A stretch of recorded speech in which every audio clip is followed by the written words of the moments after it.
Welcome guys and this is the lecture number 3 and इसके दो parts बनेंगे because this chapter understanding quadrilaterals is a bit what lengthy. तो इसमें कुछ angles के बारे में पढ़ना है, देन क्वाड्रिलेटरल्स का टाइप देखना है, तो उसको पढ़ने में थोड़ा टाइम लगेगा और एक ही वीडियो में करेंगे तो ऑलमोस्ट 1 आवर हो जाएगा। तो लेट्स मेक टू पार्ट्स जिसमें हम लोग क्वाड्रिलेटरल्स पार्ट 2 में देखेंगे। तो लेट्स अंडरस्टैंड कि क्वाड्रिलेटरल का मतलब होता क्या है। तो क्वाड मीन्स होता है 4 एंड लेटरल्स मतलब होता है sides. So the shape that have 4 sides is called quadrilaterals. ठीक है, सो क्वाड्रिलेटरल्स का मतलब हो गया तुम लोगों को याद। अब चलते हैं चैप्टर के अंदर। तो first we have to understand is the plane surface. What is plane surface? अभी तुम लोग अगर किसी चेयर पे बैठे हो, टेबल के सामने है, so the table is plane surface. हम लोग जब रास्ते में निकलते हैं, गाड़ी वाड़ी चलता है, रोड एकदम स्ट्रेट रोड जो होगा तो वो हो जाएगा प्लेन सरफेस। अगर रोड ऊंचा नीचा है तो वो अलग बात है, प्लेन सरफेस हो जाएगा। Paper is also a plane surface. ठीक है, तो प्लेन कर्व का मतलब क्या होगा? when we join a number of points without lifting a pencil or a pen from the paper, then जो मिलेगा वो सब हो जाएगा प्लेन कर्व। प्लेन कर्व जैसे कैसे करेगा, ये एक प्लेन कर्व हो गया। ठीक है, ये स्ट्रेट हो गया। ठीक है, so this is the plane curve. Now the important word that you have to understand is polygon. So the meaning of poly means is many and gon means also sides. So the shape with many sides is called polygon. ठीक है, the shape with many sides is called polygon. and polygons बहुत सारे type के हो सकते हैं, जैसे एक तो यहाँ पे दिया है। एंड वो जो शेप होगा वो क्लोज्ड होगा, क्लोज्ड कर्व्ड होगा। ठीक है, जैसे ये सब एक साइड, दो साइड, तीन साइड, चार साइड, चार साइड्स है एंड क्लोज है चारों तरफ से, ओपन नहीं है। So that is the polygon. ये रेक्टेंगल जो पढ़ते हो, ये रेक्टेंगल, ये भी रेक्टेंगल है। सो ये सभी क्लोज एंड कर्व। कर्व मतलब ये इस लाइन को भी कर्व बोल सकते हैं, स्ट्रेट है भले ही। So these are called polygons and ये सब नहीं है। व्हाई? बिकॉज यहाँ से ये ओपन है, यहाँ से ये ओपन है। So these are open. Close होना चाहिए, पहला कंडीशन क्लोज्ड, एंड दूसरा होना चाहिए उसमें स्ट्रेट या फिर कर्व हो सकता है। ठीक है, क्लोज होना चाहिए। और मिनिमम अगर एक पॉलीगॉन बनाना है तो we need 3 sides, 3 sides minimum. 2 बना के देखते हैं। ये यहाँ पे ओपन नहीं हो गया, ये ओपन रह गया तो this is not a polygon. Polygon बनाने के लिए मिनिमम 3 साइड्स होना ही चाहिए। And we know the name of the shape that has 3 sides. ये ऐसे ओपन हो गया थोड़ा सा। ये क्या है? ये है एक triangle. Triangle is the name of 3 sides वाला शेप। एंड ये देखो कॉन्वेक्स पॉलीगॉन, कॉनकेव पॉलीगॉन कैसे पढ़ेंगे। कॉन्वेक्स का मतलब ये जो भी साइड्स होगा वो बाहर की तरफ निकला होगा, बाहर की तरफ निकला हुआ है। लेकिन अगर हम लोग इसको देखेंगे कॉनकेव, कॉनकेव को ये वाला देखो, ये वाला साइड अंदर की तरफ घुसा हुआ है, ये वाला साइड अंदर की तरफ गया है, ये वाला साइड अंदर की तरफ गया है, ये वाला साइड अंदर की तरफ गया है। तो कोई भी एक साइड जो होगा वो अंदर की तरफ होगा। साइड मतलब ये नहीं कि ये सिर्फ साइड, ओके, एक एक लाइन को नहीं बोल रहा हूँ मैं। साइड मतलब ये left left side, right side ऐसा बोल रहा हूँ मैं। तो ये राइट साइड वाला अंदर की तरफ गया हुआ है, तो ये हो जाएगा कॉनकेव। कॉनकेव यानी कि वो अंदर की तरफ होगा, कोई भी एक साइड उसका पर्टिकुलर अंदर की तरफ होगा, पॉइंट आउट कर रहा होगा। Now the next topic we have to understand is regular and irregular polygons. तो regular polygon is very easy. Regular polygon मतलब ये जो बचपन से पढ़ता है, triangle, square, this is pentagon, 5 sides वाले को पेंटागन। दिस कितना साइड? 1 2 3 4 5 6, 6 sides hexagon. तो ये सभी हो जाएगा हमारा रेगुलर पॉलीगॉन। एंड इसमें रेगुलर वाले में एक नोटिस करने वाला चीज है, दिस लाइंस। देखो सिंगल सिंगल लाइन है सब में। तो जो सिंगल लाइन है ये डिनोट कर रहा है कि सभी sides are same in length. ठीक है, so in regular polygons the what length of the sides are same. कितना भी साइड हो, ठीक है, मिनिमम 3 तो हो गई, उससे ज्यादा होगा 4 5 6 7 10 12 15, जितना भी होगा सबका लेंथ सेम होगा। नाउ इरेगुलर पॉलीगॉन्स जिसमें हो सकता है कि दो सेम हो बट बाकी अलग हो सकते हैं। दिस डबल लाइन जो है डैश ये दिखा रहा है कि ये और ये साइड सेम है बट इन छोटे छोटे साइड से अलग है वो। ठीक है, छोटे वाले में सिंगल लगा है, इसमें डबल लगा है, तो डबल वाला इज विथ लॉन्गर और सिंगल वाला थोड़ा सा छोटा है। सो इन इरेगुलर पॉलीगॉन या फिर नॉट रेगुलर बोल सकते हो, इरेगुलर में the length of the sides, यहाँ पे चेंज कर देता हूँ मैं थोड़ा सा इसको ही, are not same, they are irregular या फिर अलग अलग हो सकते हैं। जैसे ये ट्राइंगल, ये कौन सा ट्राइंगल है? This is right angle triangle. ये यहाँ पे राइट एंगल बन रहा है, तो दिस में बी 6 सेंटीमीटर 6 मीटर, दिस में बी 7 मीटर, दिस में भी 8 मीटर। ठीक है, सो ये तीनों साइज अलग अलग है, तो ये इरेगुलर पॉलीगॉन हो जाएगा। Now next is exercise. And exercise में सबसे पहले बताना है कि give here some figure, classify each of them by following. Simple curve कौन सा है? Simple curve, simple close curve, polygon, convex polygon, concave polygon. तो ये दोनों से स्टार्ट करते हैं, कॉनकेव एंड कॉन्वेक्स। कॉनकेव क्या था? जो अंदर की तरफ गया होगा, ये रहा। ठीक है, सो ये ई यहाँ पर कर लेते हैं। कॉन्वेक्स कौन सा होगा? जो बाहर की तरफ होगा, जैसे ये दिख रहा है, D. Basically you have to understand कि कॉन्वेक्स कैसा होता है, कॉन्केव कैसा होता है, पॉलीगॉन किसको बोलते हैं। सिंपल क्लोज होगा तो क्या होगा, सिंपल कर्व होगा तो क्या होगा। सिंपल कर्व मींस ऐसा भी हो सकता है, दिस में भी सिंपल कर्व, ठीक है। सिंपल क्लोज कर्व मतलब वो सिंपल कर्व होगा और क्लोज होगा, दैट जैसे ये सर्कल, ये सिंपल क्लोज कर्व होगा बी, ठीक है। चलते हैं नेक्स्ट टॉपिक पे। What is the regular polygon, ऊपर डेफिनेशन है, the polygon with same length of the sides. State the name of of a regular polygon of, तीन साइड वाले को क्या बोलते हैं, ट्रायंगल। चार साइड वाले को स्क्वायर लिख देना, रेक्टेंगल लिखना, कुछ भी लिख सकते हो। सिक्स साइड वाले को हेक्सागोन बोलते हैं, ठीक है। तो चलते हैं नेक्स्ट पे, दैट इज द एंगल। इसको हम लोग आज पार्ट 1 में मेन करने वाले हैं। तो एंगल में सबसे पहले तो एक्सटीरियर एंगल एक होता है, दूसरा होता है interior angle. Let us understand कि दोनों में क्या डिफरेंस है, एक्सटीरियर एंड इंटीरियर एंगल। ये भी फुली लिख देता हूँ। तो दो टाइप के एंगल्स होंगे। एक्सटीरियर का मतलब जहां पे एक्स लगाओ दैट मींस आउटसाइड, बाहर वाला, ठीक है। जहां पे इन लगाओ दैट इज इनसाइड, अंदर वाला। जैसे ये शेप दिया हुआ है, यहाँ पे कुछ एंगल्स दिखा हुआ है, angle 1, angle 2, angle 3, 4, 5, these are what in the outside of the shape. तो ये सब हो जाएगा एक्सटीरियर एंगल, ठीक है। अब एक्सटीरियर एंगल इसमें कितने हैं, टोटल 5 है, क्योंकि पांच साइड का, 1 2 3 4 5, पांच साइड है ना, दैट्स वाई इसका एक्सटीरियर एंगल टोटल कितना है, 5। अब इनका सम पूछेगा, sum how will be find. तो एक तो ये लिखा होता है डायरेक्टली कि the sum of exterior angles is what, 360 degree. कोई भी शेप हो, कोई भी ट्रायंगल भी अगर होगा, लेट मी डू, अरे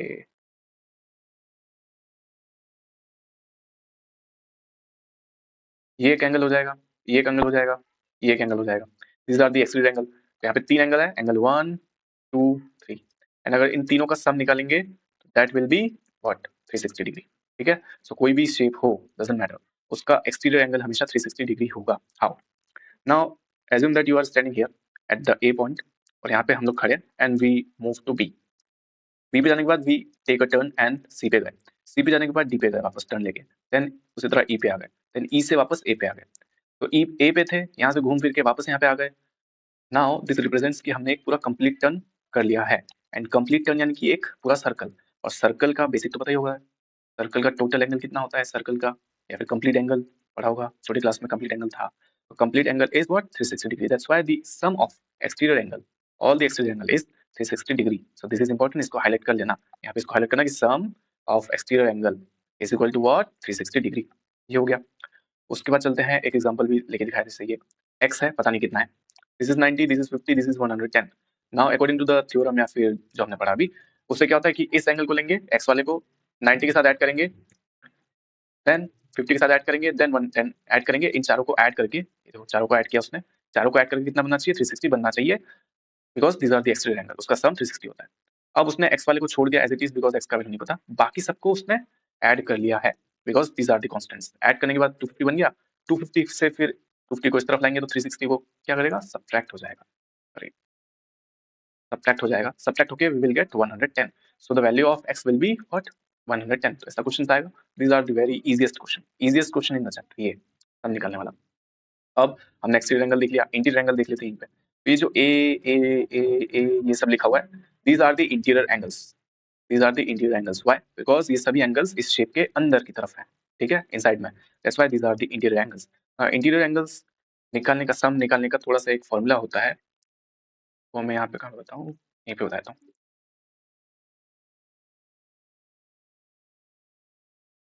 यहीं पे बताता हूँ। The formula for sum of interior angles is equal to n-2 into 180, ठीक है। ये है उसका सम, इंटीरियर एंगल्स का क्या बोलते हैं, सम निकालने का, sum of the interior angles. Now ये फॉर्मूला कहाँ से आएगा, इसको समझते हैं। Suppose you have a shape, minimum तीन साइड्स तो चाहिए, तो वी हैव अ ट्रायंगल, उसके बाद वी कैन हैव स्क्वायर या फिर रेक्टेंगल, कुछ भी। उसके बाद we can have a pentagon जिसमें 5 साइड्स हो गए, ठीक है। उसके बाद साइड्स बढ़ते रहेंगे ऐसे करके। नाउ अगर तीनों एंगल्स, सपोज ये एक इक्विलेटरल ट्रायंगल है, तीनों एंगल्स क्या होंगे इसके, 60 60 60 ऐड करेंगे तो कितना बनेगा, 180। इसमें अगर स्क्वायर है तो स्क्वायर का चारों एंगल 90 होता है, 90 और चारों का अगर सम निकालेंगे कितना हो जाएगा, 360 हो जाएगा इसका, ठीक है। उसी तरह इसमें अगर जाएंगे तो we will get I think 540, ठीक है। Now what we can observe is, not observe is, तीन साइड्स था, यहाँ पे चार साइड्स हो गया, यहाँ पे पांच साइड्स हो गया, 180 से वो सम कितना हो गया, 360। जब तीन साइड था तो इसका 180 सम था, फोर साइड होने से 360 हो गया, फाइव साइड होने से 540 हो गया। तो 180 से 360 यानी कि 180 का इंक्रीमेंट हो गया, प्लस हो गया। फिर 360 से 140 पे जाएंगे तो again we have addition of 180 degree. तो वी कैन स्टेट दैट 3 से 4 यानी कि एक साइड बढ़ गया, तो 3 साइड था, यहाँ पे 4 साइड है, यहाँ पे 5 साइड है। जैसे एक साइड बढ़ा रहे हैं, addition of one side is addition of 180 degree, ठीक है, ये समझना था यहाँ से। Now minute, let me just erase this. उसके बाद ये 180 तो मिल गया फॉर्मूले का, ठीक है। ये n-2 कहाँ से आएगा? n-2 जैसे ट्रायंगल था, ट्रायंगल में टोटल 3 साइड्स होते हैं, तीनों का सम 180 होता है, ठीक है। नाउ स्क्वायर पे गए 4,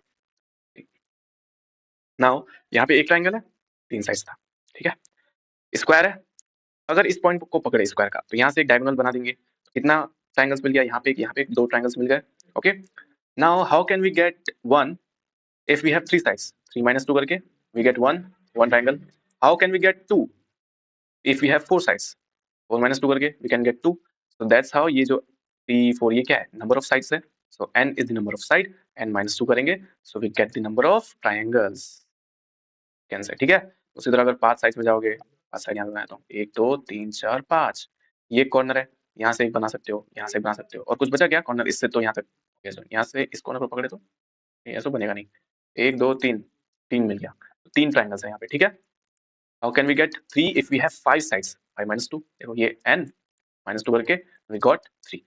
so that's how we got the n minus 2 वाला formula.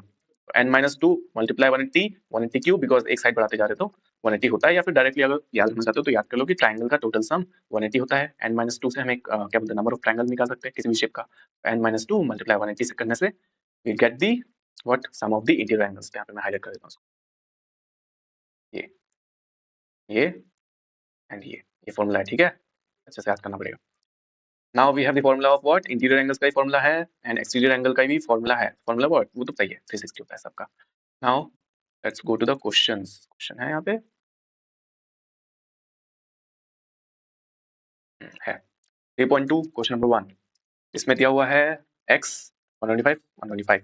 Now how can we get the value of x? x is the exterior angle, तीनों ही एक्सटीरियर एंगल है।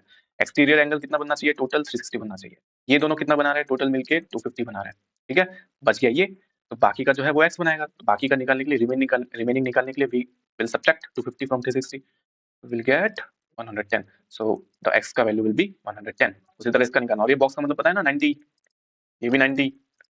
अब कुछ बच्चे क्या करेंगे पता है, इसको 90 पकड़ के सॉल्व कर देंगे, उनका किस्मत अच्छा होगा तो आंसर भी आ जाएगा। बिकॉज अगर एक बेस है, उस पे एक ऐसा लाइन ड्रॉ किया, इस तरफ अगर 90 है तो इस तरफ भी 90 ही होता है, तो लकी हो बहुत, किस तरफ भी 90 होगा एक्सटीरियर वाला, फिर वैसा निकल जाएगा। Why 90? Because this line is straight, straight angle 180 का होता है। आधा आधा डिवाइड हो गया ना, ये इसने इस लाइन ने आधा आधा कर दिया। Let me change the colour.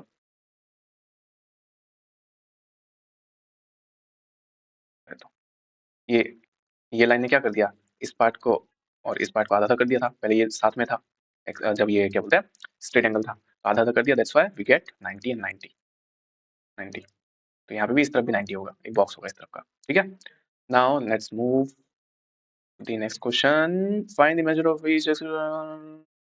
अच्छा, इसमें अब नंबर ऑफ साइड्स दे दिया। नंबर ऑफ साइड्स का मतलब n, यहाँ पे 15 दिया, यहाँ पे 9 दिया। नाउ इसने पूछा है ईच एक्सटीरियर एंगल कितने का होगा, measurement of each exterior angle कैसे निकालेंगे? वी नो कि टोटल बनाने से 360 होता है, अभी किया राइट, इनको सॉल्व करके इसको यूज किया था अभी। टोटल 360 होता है। अब अगर टोटल 360 कैसे निकालेंगे? नंबर ऑफ साइड्स मल्टीप्लाई कि एक वो कितने का है, राइट, एक मेजरमेंट एंगल यहाँ पे बनाया तो यहाँ पे नंबर ऑफ साइड्स दिया हुआ है 9, एंगल हमें नहीं पता, x मान लेते हैं, छोटा ही हो गया ना, x मान लेते हैं, इसे मतलब 360। Now if this n goes to the left side, it will divide, तो 360 by 9 डिवाइड करने से we will get 40। so the value of each exterior angle in this question is 40। उसी तरह 360 का divide total angle divided by number of sides n, number of sides करने से क्या हो जाएगा, ईच एक्सटीरियर एंगल निकल जाएगा। इसका कितना होता है 2 4 24, ठीक है। तो अगर कोई शेप है जिसका 15 साइड है तो उसका हर एक एक्सटीरियर एंगल 24 डिग्री का होगा। तो तुमने दोनों ही कर दिया। Now how many sides, question 2 हो गया। क्वेश्चन 3, क्वेश्चन 3 में इसी का उल्टा पूछा है। क्वेश्चन 3 में क्या पूछा है?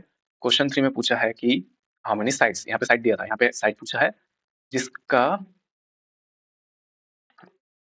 Polygon have major 24। अरे ये तो सामने अभी किया था। तो हर एक एंगल, एक्सटीरियर वाला एंगल 24 डिग्री का है, तो उसका साइज कितना होगा? कुछ याद आ रहा है अभी करके? 15 साइज होगा ना? अब इसको सॉल्व करना तुम लोग कैसे करोगे? ईच एक्सटीरियर एंगल निकालने के लिए यहाँ पे लिखता हूँ, ईच एक्सटीरियर एंगल निकालने के लिए क्या फॉर्मूला हमने यूज किया था? 360 by number of sides, right? अब इसमें ये तो शायद दे ही दिया है 24 डिग्री, तो अगर तो मैं लाइन से लिख दूं तो अच्छा दिखेगा थोड़ा सा। Just wait, each exterior angle is equal to 360 by n number of sides. ये हमें दिया हुआ है ये कितना है? 24, रख देंगे इसकी जगह पे। 360 दिया हुआ है, रख देंगे इसकी जगह पे। एन पता है क्या? नंबर ऑफ साइज पता है क्या? हाउ मेनी उसने तो पूछा है, नहीं पता, रख देंगे एन। नाउ इस एन को इसके जगह पे भेजेंगे और 24 को इसके जगह पे भेजेंगे, so will get what? 360 by 24, और इसको वापस डिवाइड करेंगे 2 से कर देना, 2 1 2 180 12 मैं जोड़ रहा हूँ, 12 1 जार 12 5 जार हो जाएगा, 15 आ गया, 15 नंबर ऑफ साइड्स हो जाएगा। तो ये मैंने सॉल्व करके दिखा दिया। इसी टाइप का दूसरा तुम लोग सॉल्व करना। Now in the fourth question we have how many sides if each of its interior angle is 165। Interior angle का फॉर्मूला मैंने बताया था, या तो नहीं होगा, लिख देता हूँ वापस, n minus 2 मल्टीप्लाई 180 डिग्री।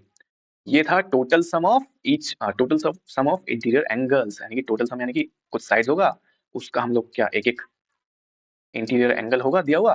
अगर एक number of sides each interior angle, जैसे यहाँ पे नंबर ऑफ साइड्स कितना है? 3। एक साइड ही अगर 60 60 का दिया होता तो इंटू 360 कर देते, 3 साइड्स है, तीनों 60 का है, तीनों को मल्टीप्लाई कर देंगे तो विल गेट 180, और यही होता है the sum of the interior angle of triangle. तो इसी तरह number of sides multiply each interior angle, we will get the sum of the what? Interior angles. तो यही हमारा फॉर्मूला भी है इंटीरियर एंगल का सम का, तो हम लोग दोनों चीजें यहाँ पे यूज करेंगे। नाउ यहाँ पे क्या साइड दिया हुआ है? हाउ मेनी साइड्स पूछा है, यानी कि n नहीं पता, each interior angle is 165 is equal to n नहीं पता -2 इंटू वापस से 180 रख देंगे। नाउ क्या करेंगे? वापस से यहाँ पे हम n we have to find, तो यहाँ पे अब n अकेला रखना पड़ेगा, देन 165 को सेंड करना पड़ेगा इस तरफ। सेंड कर देंगे तो क्या होगा? करेगा क्या? देख लेते हैं।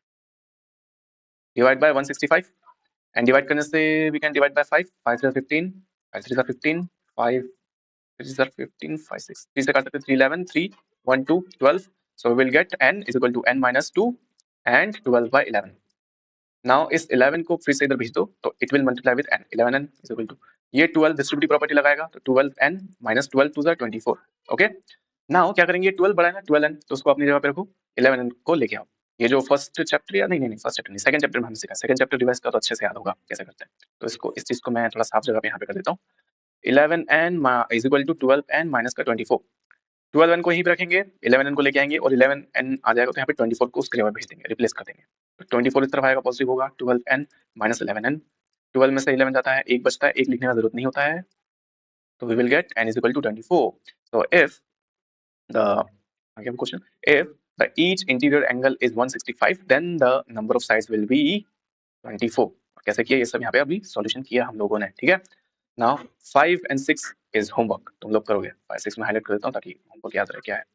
This and this is the homework, and ये जो है kinds of quadrilateral we will do this in the part 2, ठीक है, क्योंकि बहुत लेंथी है। और अभी तक जितना किया है फॉर्मूला देन एंगल के बारे में डिटेल वो सब रिवाइज करना है, ठीक है। मिलते हैं नेक्स्ट पार्ट में।